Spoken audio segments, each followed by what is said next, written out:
Seja sempre muito bem-vindo à BMC News. Bom dia para você. Bom dia, é um prazer estar aqui. Obrigado pelo convite. Bom dia a todos.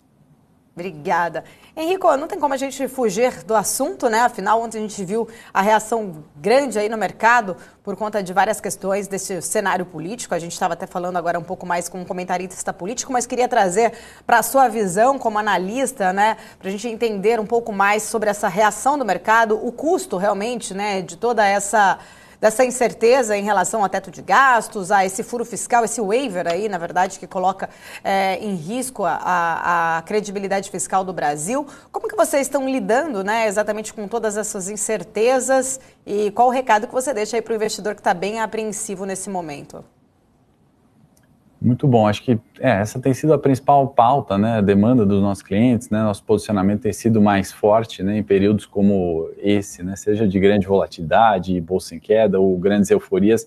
Eu acho que faz muito sentido, né, a gente buscar especialistas, assim como eu estava assistindo vocês agora há pouco, do ponto de vista político, né, tem bastante coisa ali em jogo. O reflexo disso no mercado, né, é muito rápido, né, recentemente, né, o Gustavo Franco, anteontem, né, fez um evento no Banco BTG, né, em que foi muito feliz, né, acho que todo mundo conhece o Gustavo Franco, dispensa também comentários, e foi muito feliz dizendo assim, olha, o mercado meio que conhecia, né, o risco, e era o discurso, né, acho que na outra oportunidade a gente falou um pouco sobre isso, e de fato conhecia, né.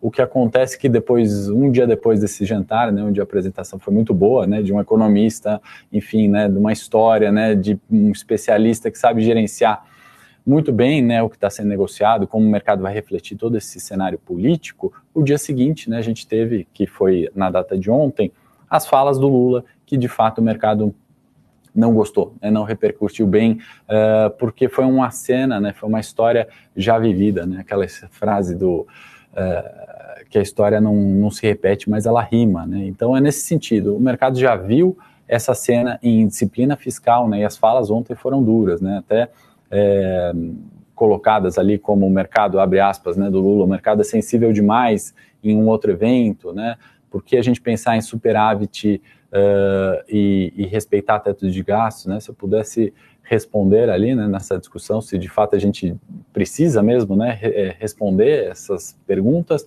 é porque não adianta ser um discurso muito bom no sentido, vamos pensar em pessoas se a gente não pensar em responsabilidade fiscal. Responsabilidade fiscal é respeitar a inflação, né? Não deixar os juros muito caros, não deixar o crédito para quem quer comprar uma casa muito elevado, né? Uma inflação na meta é ter, né, especialmente nos mais pobres, né, uma alocação correta de capital. Ele vai conseguir consumir a roupa, a viagem, o laptop e pagar a conta de luz, né? Quanto mais subir essa inflação, menos vai sobrar para toda essa cesta. E em alguns casos não vai sobrar nem para os itens básicos, né, seja energia elétrica, por exemplo, disparando preços e aumentando a inflação. Então, as falas duras refletem no mercado nesse sentido. E o mercado, o que faz, né, nesse sentido? Poxa, se a situação vai ser difícil, né, se a inflação descamba com falta de respeito a um teto de gastos, por exemplo, ou uma disciplina fiscal, o descaso, né, comentar o mercado é sensível, né, ignorar os fatos, né? O mercado ele antecipa, né? Então, se sobra menos para consumo de laptop e de roupa, né? Certamente as ações desse setor vão cair, né? Se sobra menos para isso, a renda fixa vai pagar um juros maior porque o risco aumentou, né? Não é porque uma condição econômica ficou boa. Então, a gente viu um estresse nos juros, né? E aí, pior ainda, quando a gente entra mais no detalhe de mundo de investimentos exclusivamente, não fala tanto de economia macro, né? A gente vê curva de juro futura, né? Se você pegar o janeiro 25, em 2 dias disparou ali 124 basis points, né? A gente está falando de 1,24 de juro futuro subindo, né? Isso é um teto, né? Um topo que a gente viu em julho de 21, né?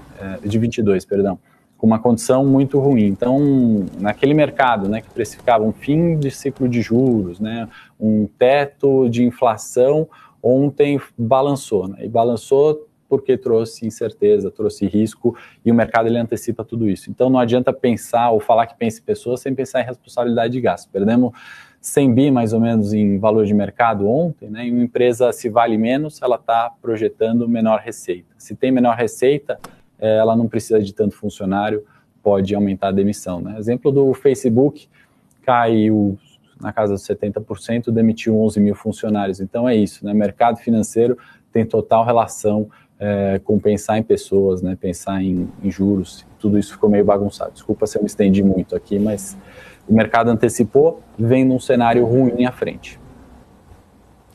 Henrico, inclusive você falou agora dos juros longos, né? Dissipando muito, o dólar também. E diante disso, quais setores você acha mais sensíveis?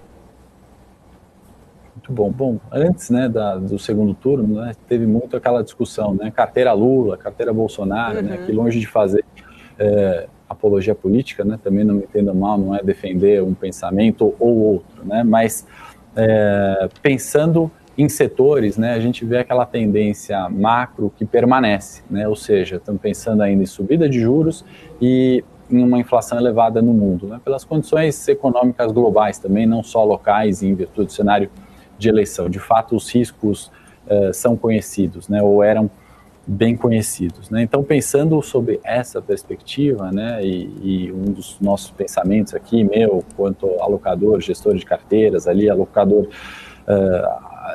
de recursos, né, a gente está mantendo esse cenário, né? E aqui é um ponto importante para a gente, antes de entrar especificamente nos setores que a gente mais gosta, ou falar um pouquinho mais de ações,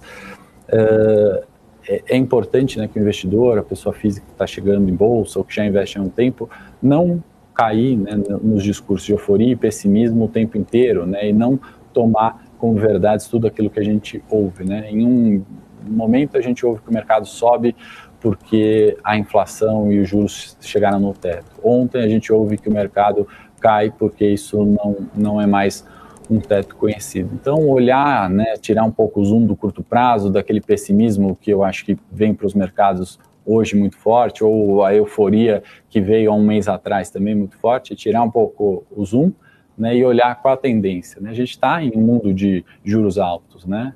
O Brasil voltou a ser esse país dos juros altos, né? Então, independente se o discurso, né, se é o teto ou não, se cai um pouco, a gente não está falando de um juros menor do que 10%, e eu estou sendo assim bastante agressivo, né? Ninguém está falando nisso. A gente não está falando de inflação na meta, né? Apesar de dados ontem nos Estados Unidos virem bons, né? Isso causou uma certa euforia e melhora por lá, né? A gente tem que estar muito atento a nisso, mas a tendência continua.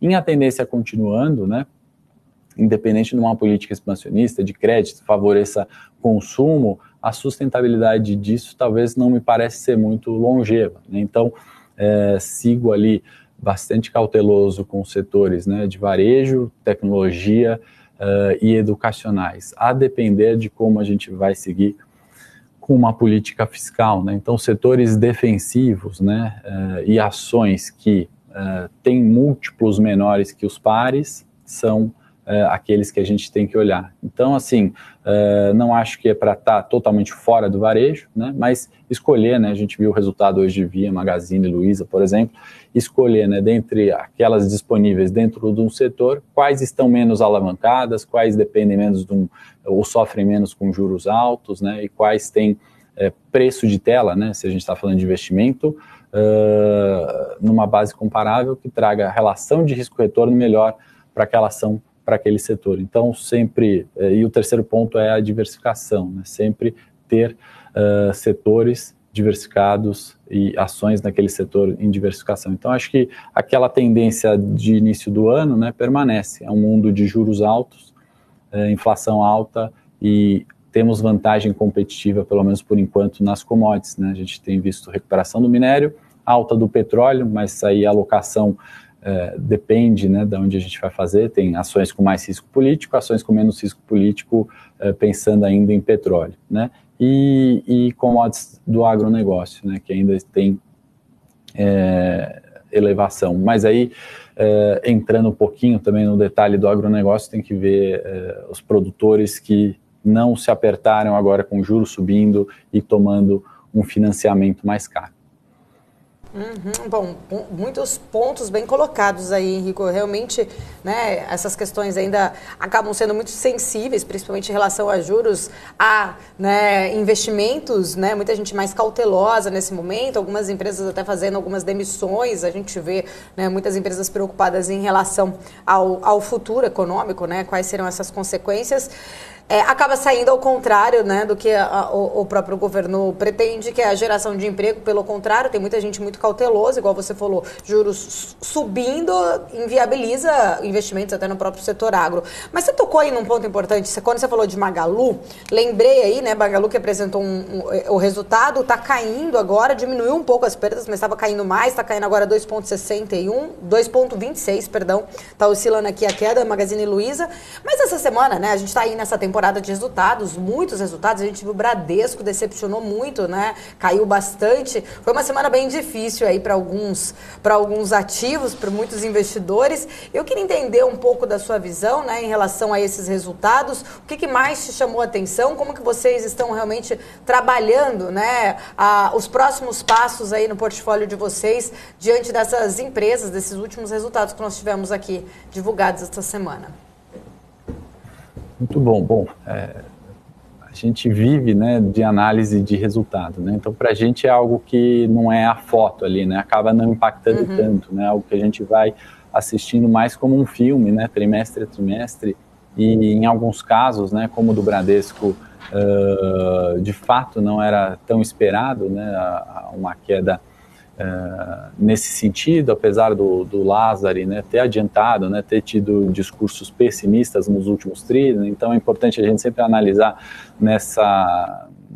em uma direção, né, num cenário que é mais um filme do que uma foto, né, a foto é meio que alarmante, né, se a gente pegar o Bradesco e olhar esse tri, se a gente comparar com o tri passado, né, por isso que o mercado despenca, né, então acho que o tom foi muito ruim, né? Quando a gente está falando do setor financeiro, né, como um todo, teve resultado do Itaú, né, que ao meu ver veio muito bom. Eu acho que isso explica porque o Itaú, desde a pandemia, né, barato, descontado por múltiplo, historicamente, vai dos 17 aos 30 ali, né, até pouco tempo atrás, teve ali um dos melhores resultados dentre os bancos privados, né? A gente ainda está falando de um lucro de 28 bi no setor como um todo, né, colocando ali os bancos, né, para comparar Banco do Brasil, né, e colocar nessa perspectiva banco privado, estatal e resultado, né, que é o que o investidor, pessoa física, acaba olhando, se assustando, né, aquele investidor de longo prazo fala, poxa, mas Bradesco estava barato, né, e de fato estava e está por fundamento, né, pensando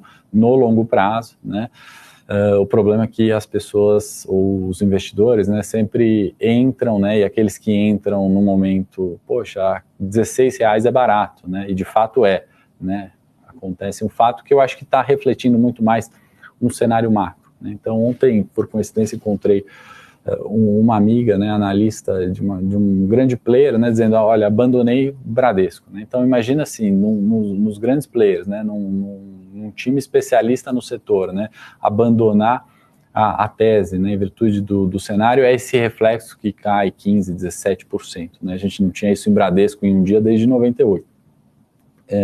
Nesse momento eu tenho que trazer sempre para maior cautela, né, eu vejo, na verdade, como um copo não meio vazio, né, mas um copo meio cheio. A gente tem que entender o que o ruído vira fato, né, o que as declarações, por exemplo, do macro, né, ou do CEO e boa parte ali, provisionamento de lucros, não possam ser revertidos nos próximos tri, né, e aí aquela história, a gente precisa esperar o próximo episódio dessa série do Netflix para entender se é uma melhora, né, se esse crédito provisionado de fato vira prejuízo. A gente já viu um pouco disso na pandemia, né? Fiz a comparação com o Itaú, a gente teve a inadimplência ainda não batendo, né? E esse provisionamento de lucro não virando prejuízo. De fato, o Itaú é um caso ali que veio uma recuperação interessante. O Bradesco ficou numa consolidação e hoje a gente está, né, mirando o preço de tela para preços, né, do pior momento da pandemia. Tem bastante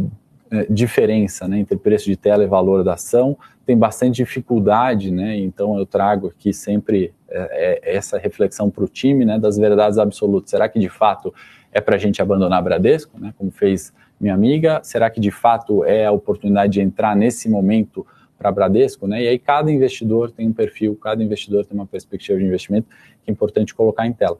Falei um pouquinho de Banco do Brasil, mas só para a gente, né, nessa cesta e setores, né, naquela comentário anterior, comparar, né, o que é mais barato, o que é melhor, né, a gente tem que pensar num dinheiro limitado para investir. Quando a gente fala de Banco do Brasil, a gente está falando de um setor, né, de um banco muito mais relacionado ao crédito agrícola, conservador, agronegócio, né, muito mais pulverizado que, por exemplo, o varejo, né. Então a gente vê resultados e desempenho das ações, né, falando do Banco do Brasil, Itaú e Bradesco, bastante diferentes, praticamente dentro do mesmo setor, né? Então olha como é importante a gente fazer essa análise mais detalhada. No caso do varejo, também, né, as cenas dos próximos capítulos o crédito, né, de fato, vem em uma base sustentável, né, as empresas vão ter caixa, aquelas que têm menor alavancagem vão conseguir surfar melhor e aguentar mais tempo, né, um cenário difícil de mundo ou de Brasil, né? Então, no caso da Via Varejo, a gente viu um prejuízo, né, mas uma melhora de 68%, se a gente comparar com o mesmo trimestre do ano passado. O Magazine Luiza, né, reverteu o lucro que tinha no último trimestre para um prejuízo nesse trimestre, né? Então, também cabe aquela comparação, olhando sempre o balanço, né, como um filme, né? A gente depende ainda, a gente põe premissas, né, põe cenários de probabilidade em cada um dos setores e o mercado vai ajustando, como fez em Bradesco, essas premissas futuras de receita, né? Então a gente tem que olhar o próximo trimestre e olhar sempre o macro, né, influenciando o micro nas empresas. Henrico, quero agradecer, sempre um prazer poder falar contigo. Um abraço aí a toda a equipe da Levante também. Obrigada. Muito obrigado, prazer é meu, bom dia.